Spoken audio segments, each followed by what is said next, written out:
Ladies and gentlemen, I'm in the office of Larry Lionel Young, candidate for mayor of Oakland, Hello. and on a great Sunday. How are you doing? Feeling pretty good. Good. Larry, tell my viewers why you're running for mayor of Oakland. Running for Oakland mayor to make change. Yeah. Make some positive change. I asked a number of candidates this, what was your aha moment? In other words, when did you say, I'm going to run for mayor? And in other words, what caused you to do that? For example, for Marcy Hodge, it was because she didn't think any other candidates were so good. For Parada's been at it for a long time. Mm-hmm. Everybody has a reason. But what was your aha moment? What day was it that you said, you know what? Or you were in a kitchen talking with your daughter and you said, you know what? I'm going to do this. I think it started about 30 years ago. Really? Yeah. When I was born in Oakland. And I kind of built up a great relationship with a lot of Oaklanders and maintained some great friendships and some lifelong lessons growing up here in Oakland. And then my history. Yeah. And then my upbringing, my education, having taught in our Oakland Unified School Districts led me to run for mayor of Oakland.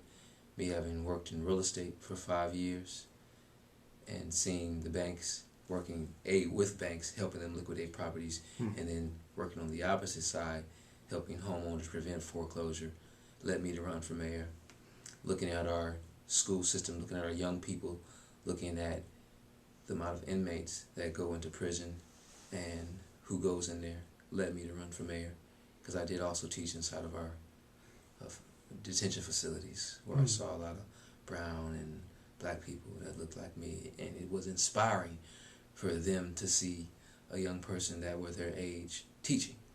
And in some cases, it allowed them to never go back down that road again. All they needed was a little bit of inspiration. What was it that, you in a sense kind of answered it, but was it like earlier this year, did something happen with someone you were working with where you said, I'm tired of this? Because that resonates with a lot of people, the times that we're living in. But was there something that happened where you said, you know what, I'm going to file, I'm going to run? Because you were a dark horse. First time I became aware of you was Lakeshore Baptist Church, and you had a flyer headed out. And I said, where is he? We got to see him, But what happened? What just clicked in your mind? Because you could have done this at 25 or 20. You could have done this at 18 years old and run for mayor. But why now at 30? I think I gained enough experience in terms of working with corporate America, working with corporate executives, where I was an executive coach for organizations like Chiron, Novartis, Leapfrog, State Farm's Insurance, where I was teaching them how to speak and lead better, lead their organizations better. Thus, they created a surplus, netted some billions of dollars.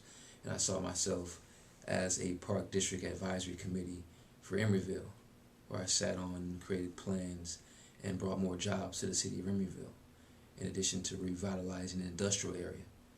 I said, this young man, I said, this time to put cumulative experiences together. Right. I've thought about the best way in which I could affect change, because I had seen so many young people and elders, because I also taught elders how to stretch and how to keep their bodies more fluid. Because when we get older, as I will, you want to stay youthful, you want to stay young, you want to keep your that's right. blood I don't have a gym membership for nothing. When you decided and you made that decision, first of all, what's your message to the people of Oakland? What's your plan? My plan for the city of Oakland will change Oakland for its history. And my plan is to reallocate money towards our park and recreational facilities. People's issue, Oakland's stigma, is crime. Well, you can't police your way out of it, and that's been stated not only by our chief, but it's obvious. In fact, crime has gone down for the past 3 years, and you can't attribute that to police officers. What you can attribute that to is programs. And one way that we will solve crime, in addition to bringing down our crime rate, in addition to moving Oakland forward, is to train our young people. when I went to school in Oakland, we had trades. Where'd you go to school, by the way? Sorry. Went to Lakeview, which is right down the street from where we are. Right. We're We're on 3320 Grand Avenue, folks. Right. His office, yeah. Went to Lakeview, went to Westlake, went to Claremont, wanted to graduate in the 8th grade, and then we followed our Pop Warner football coach over to Berkeley High School, where I went to high school. And then I did Laney Junior College. Then I transferred junior colleges to Diablo Valley College. And then I got a scholarship to Cal Poly San Luis Obispo, where I majored in speech communication. And so reallocating money towards our park and recreation facility allows young people to thrive, and it then destroys that stigma. You said reallocate. That means take from and give to. Where are you taking the money from to give to the park and rec department? Currently, our budget reflects anywhere between 75 to 84% of our budget goes towards public safety. And that's a lot of pie that particular department is taking from that meal that Oakland has to eat off of. Out of $1 billion or a little bit over $1 billion, 75 to 84% is a lot. And when you're only giving 4% to our parks and recreation facilities, where we can put trades in, where we can start training young people, young adults, even our elders, who we so often forget about, we'll start creating a totally different Oakland. We'll start creating more thriving Oakland, more vivacious Oakland, an Oakland that's more friendlier. In addition to that, we're going to start getting some of these business owners to start utilizing the current grants that they have. For instance, they have a weatherization grant. They have a facade grant. Because when you take BART from downtown Oakland into the Coliseum, you see a lot of dilapidated buildings. Right, yeah. And it creates an eyesore. And no one wants to do business in a city that, A, has low educational rankings and doesn't look pretty. Right. And so this is one of the things that we have to do to make Oakland, which is my vision, to become the best place to live, best place to work, and best place to vacation. Where, that almost begs the question, where do you stand on the idea of lowering police salaries? For example, your opponent, Greg Harlan, says that the police are overcompensated. Don Parada says the opposite. What do you say? I'm not certain what anybody says, but I feel when you have a police force that does a job, a service, and they're paid according to a national top salary, right? Across the board. Top salary in the United States, Oakland. $79,000 to start off. That's impressive. You had people applying who had never thought about being police officers trying to be an Oakland police officer. You're gonna pay me $80,000, not including benefits? It's very attractive. However, when your crime rate is only 35%, when you're solving 35% of the crimes, that doesn't reflect the amount of salary one should receive. Yeah. So you don't mean crime rate's 35%. You mean that 35% of the crimes that are out there are being solved? Out of 100% of the crimes that are committed, 35% of them are solved, according to the statistics. But the crime rate's much lower than 35%, right? I don't know what the crime rate is. Okay. But I'm saying the crimes that are solved. Gotcha. Okay. They solve 35% of the crimes that are committed. Okay. I knew what you meant. I just wanted to make sure the viewers understood. Because someone's like, wait, you said the crime rate in Oakland is 35%. Next thing you know, it gets out there. So, you know. They understand what's going on. 35% of the crimes are solved by our officers. Yeah. And so that doesn't necessarily reflect the type of salary that we're paying them, in addition to benefits. And when all that's equated, when you're counting the benefits along with the salary, the average officer is like $188,000. No slack off any officers whatsoever, but in terms of Oakland, it's a business and it needs to be run as such. So you want to cut that salary? And you can't run a business when you're providing so much. Just like businesses that I've worked for, I've seen banks outsource jobs to India just to cut costs to increase profitability. And this is a particular cost in which I think we need to look a lot closer at and figure out a better solution. So lowering police salaries from 79 to 49 would be in the best interest of Oakland in moving us forward towards accomplishing our vision. Cutting down some of the benefits, having them pay into the pensions would definitely benefit the city of Oakland. And I'm certain officers agree. They realize that they're stripping the city of its resources when they acquire so much of it. Have you talked to any of the police officers? I've talked to some officers, and they've told me, say, hey man, whatever we got to do, we're willing to do. Not all of them said that, but I've talked to a handful of them. Would you say it's the majority that feel that way? Majority of them, I don't know. The ones the ones you talked to. The ones I've talked to have asserted that, hey, we understand. Let's live. Let's enjoy Oakland. And even some of the officers have also told me, I said, we've got some of the best infrastructure in the world. The closest thing you got to BART, which runs through Oakland, which headquarters at a building I used to work at, the Kaiser Center, where we had the debate at. London is like the closest thing next to the underground subway, which BART. I mean, we've got some great weather. Yeah. Ron McNally. I'll throw in Toronto too. Toronto, Canada. Yeah, great example of city planning. Yeah, that's a beautiful place. That's my background, city planning. Yeah. Oh, really? Yeah. So I'm certain you got some great ideas that just haven't come. It doesn't matter here. This is your platform. It is. What's your stand on Measure BB? No on every measure except for L. Really? Yes. Every measure? Every measure except for L. If you added up every single measure, you'd be looking at $1,100 per taxpayer. Interesting. That owns property out here, which will be assessed on the. We don't need any more taxes because of the poor budgeting of the council and the current administration, and that shouldn't be. That shouldn't be the only option. Right. Is to tax people because someone hasn't managed the budget correctly. Right. Sure, it sounds good, but the things I hate is when they tie good programs in with certain things that haven't been as successful, which is some of the things I don't like. Like some of the things with BB you mentioned will, allow the Measure Y people who walk the streets, who go in there, who prevent crimes, who go and talk to the neighbors and figure out what's going on, how can we make the community better, who are actually on the foot. So when you tie that into more officers, and then it appears that it's a great thing that you're losing, and in a sense you do, because it's those people that actually prevent the crimes, and I'm not saying that officers don't do it, but they tend to always come after the fact in some cases, in addition to some of the officers that do go into the schools and some of the firefighters that do go to some of the programs that are currently available, like I went to one out in E.C. Reams. Met a lot of firefighters. On 85th and... Which is another issue, because a lot of our city employees do not live in Oakland. Right. And that drains the city of Oakland. When you got half of the positions for the city of Oakland who are currently occupied by non-Oakland residents, that bleeds the city. Taking money out of the city. That takes money out of the city and builds up Emeryville, which I lived in for 4 years. That builds up Walnut Creek in Concord or Danville. Or San Francisco. Right. And they run and leave Oakland with nothing. And so I would probably make it a mandate towards, if you work in Oakland. That's why you can't hire Oakland first if the Oaklanders don't live in Oakland, right? It's kind of like, wait a minute, that's a great point. And it'd be hard for them to vote against that too, because that's true. What is your view of Oakland since you started campaigning?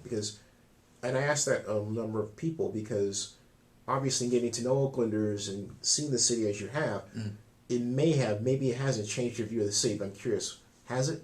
What have you seen? There's a variety of Oaklands in Oakland, right? And that is clear. I didn't have to go... Explain that, what do you mean? Well, I didn't have to go down to San Luis Obispo, which was 98% Caucasian, to figure out that there are some Oaklands that just are Oakland. And it's diverse, and that's one of the things that makes Oakland so beautiful. Because we have every thought, every belief, every nationality, every ethnicity, and every... When you said there are different Oaklands, it almost sounded like you were saying that it was segregated. Is that the case? There are some parts of Oakland that aren't as diverse as we would... Where? That represents all over. Like, give me a for instance. For instance, I would go knock on some doors, and they wouldn't be opened, or I'll be talked bad about. Where? Way up in the hills. So basically, you're saying that in the Oakland Hills, you're being treated from a racist perspective. In some cases, I've encountered racism in Oakland, but as you were running for mayor. Oh, absolutely. Even in some of the forums I was at. Go ahead, explain. I would encounter it, but But I've Which one? I've been able to The Kaiser Forum? no. Okay. There was forums that I wasn't even allowed to speak at, given that I had already confirmed it, and they tried to bring up the fact that you haven't confirmed. Mm-hmm. Are you talking about the Sierra Club now? Not the Sierra Club. Because you were there, right? The one at the Lakeshore one.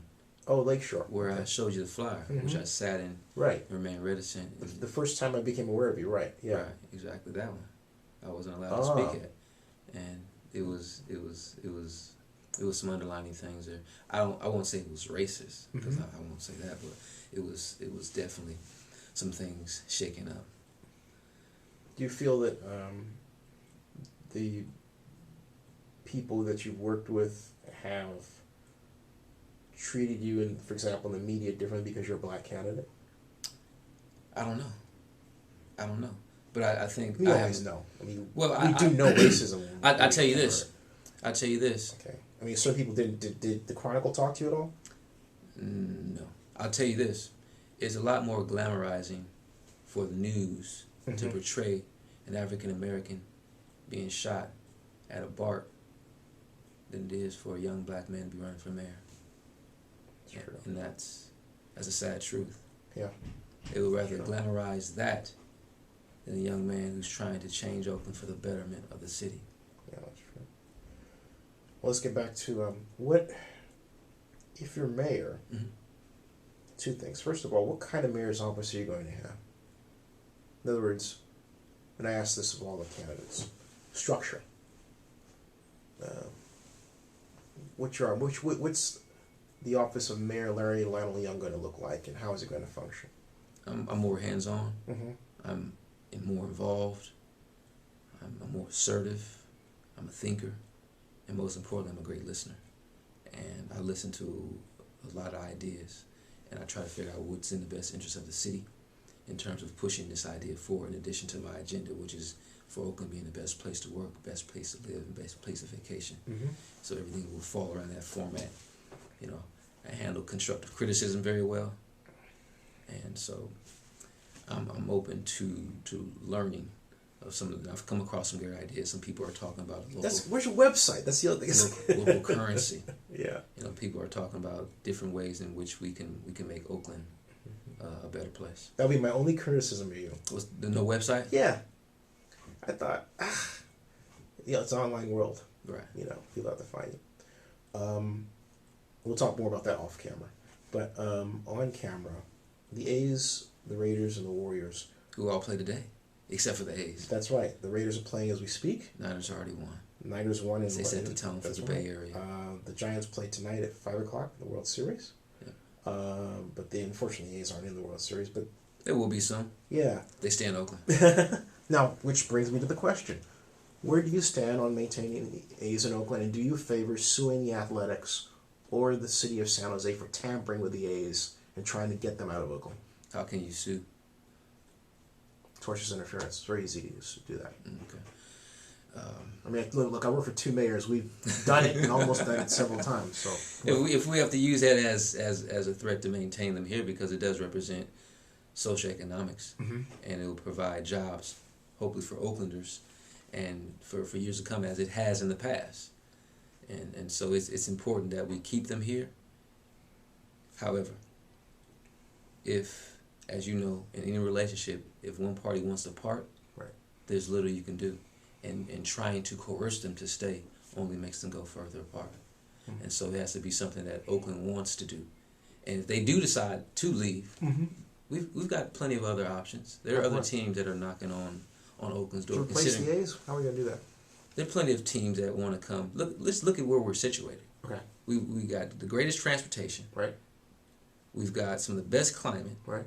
And we've got right in between San Francisco and but we don't have Santa a baseball stadium. We've got a current baseball stadium that some people say is inadequate. I mean, I'm just right. You know. It doesn't fit with the times, right? Yeah. It's not a 2010 stadium, right? And that's true. It's not, but it's a baseball stadium, and just win. You know, I'm certain if we had more success out of our teams, it probably wouldn't be an issue.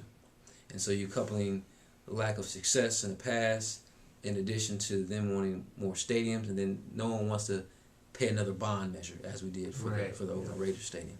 So that's another issue. So you don't favor spending public money on a sports stadium? I don't think that's the right way of doing it. I think there's ways we can do it. We can maybe talk to our port, see if they want to contribute. Interesting.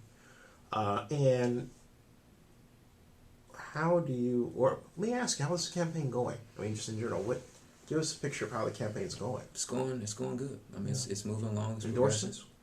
Yeah, I've got some endorsements. Who endorsed? The people. No newspapers? No newspapers. Okay. Right. No online, okay. But how you gauging, everybody has a metric, like so many donations. How much have you been able to raise? I haven't raised any money. Ah. This hasn't been a campaign about raising money. It's been about awareness and keeping people aware that, the young person that's running for mayor to make the city best place to live, best place to work, best place for vacation. The way we're going to do that is by... So it came all out of your pocket then, using for any campaign related thing you've done, or it's word of mouth. Yeah. Yeah. Strictly. Yeah. A lot of things have been accomplished just through word of mouth. In fact, that's how we usually find out what's good and what's not good. Through word of mouth.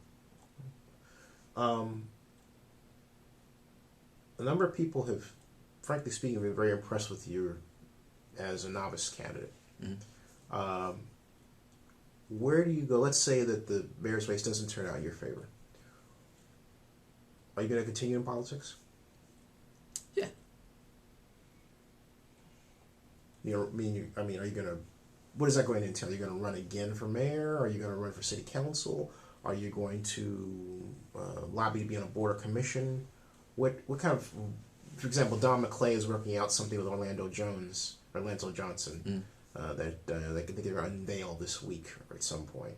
So they want to remain in the game, unless of course Don happens to win, which could happen. I mean, anybody can win. Anybody it's can 10 win. candidates. Right, it's 10 candidates, and each person knows at least 10% of the population. Mm-hmm. And if each candidate gets 10%, it just throws the whole.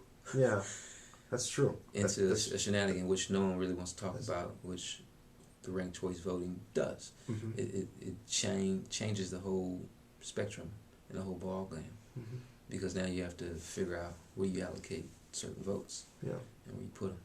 Here's the thing: how do people? Because after you don't have a website where a person can check out your platform.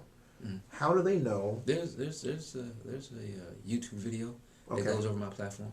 Okay. There's plenty of YouTube videos, over a dozen. So what we'll do is I'll attach those videos to this one, because people like to read things, like, right? They like to engage. Yeah, and I want to be able to say I saw this web page or I saw this account, that sort of thing. Yeah. Why is it, in your view, that there weren't more people interested in talking about where we go as a city, as opposed to straight issues? What I mean by that is, this is the first time in Oakland's history that we've had a mayor, Ron Dellums, who basically didn't run for re-election. First time in Oakland's post-war history. That he didn't run for re-election? Did not. Wow. Did not. Incredible. Lionel Wilson was a 3-time mayor. I like Harry was twice. Jerry was twice. Houlihan, I think 3 times. It's the first time in Oakland's post-war history that a mayor has not ran for re-election, and at a tumultuous time. Mm-hmm. Why haven't we talked more about the future of our city? I'm just open-ended question. I'm not quite clear of the question. I mean, it seems, or correct me if I'm wrong, it seems like we're not really talking about Oakland's future. In other words, this is where we need to go. And even as a candidate, we spend more time talking about policy and stand on issues, right? But not the future of Oakland, where we're going. I think I made that clear in pretty much every debate I've been in, as well as my statement of qualification, that I have a vision for Oakland. Just like Martin Luther King had a dream, I've got a vision. Now, articulate that vision for me. Vision is for Oakland Mm-hmm. to be the best place to work, best place to live, and the best place to vacation. So in terms of working, people have great jobs. People can go home to the city in which they live in and work in, which is Oakland, and enjoy a nice meal and raise their family. And even vacation, because we'll have theme parks. We'll have opportunities that will allow people to develop and engage. Perfect example, a couple weeks ago, met a guy from Jamaica. Yeah. And he's visiting and vacationing here in Oakland. Nice. And I was shocked because it was my vision already, and it's already here. And he's staying in a hotel or he's staying with friends? he was or? staying with a friend. Yeah. I said, well, you're vacationing here? That has me. Shock. Yeah. You know, because most people's ideal vacation is blue waters. But when you're living on blue water, that becomes true. not as apparent. Right. And you want some climate. You want variations of climate. And as we know, Oakland, you can go from raining in the morning to sunshine. Ladies and gentlemen, we took a bit of a break. Larry Lionel Young Jr. was talking about his vision for Oakland and sharing an interesting story about a Jamaican gentleman he met who was vacationing in Oakland, staying with a friend of his, right? Right. My vision, as I think any mayor going into office should have, should be laid out in front, and that's been clearly stated in my statement of qualification as well as in most of the debates that I've been in. And my vision for Oakland is for Oakland to be the best place to live, the best place to work, and the best place to vacation. And that is how I see Oakland after 4 or 8 years here in office, the type of legacy I would have left.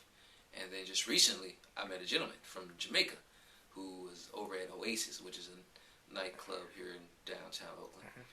And he said he was vacationing here in Oakland, California. So it was nice to see my vision already coming to fruition. And then when I asked him why he was here in Oakland, he said he was visiting a friend. And I asked him what he liked. He said this wasn't his first time here, but he enjoyed the fact that we had great weather, that we had some great restaurants, and that the people were pretty friendly and very diverse. And that's one of the things I think that will make Oakland one of the best places to live, work, and vacation. And what's your favorite restaurant, by the way? He said. I like a lot of restaurants. I like some sushi. I like some soul food. I like some Italian. I don't discriminate. I'm FDA approved. I taste test all the foods and beverages. Larry Lionel Young Jr., candidate for mayor of Oakland. Thank you for your time. Thank you, Vinny. Vote LL, Oakland.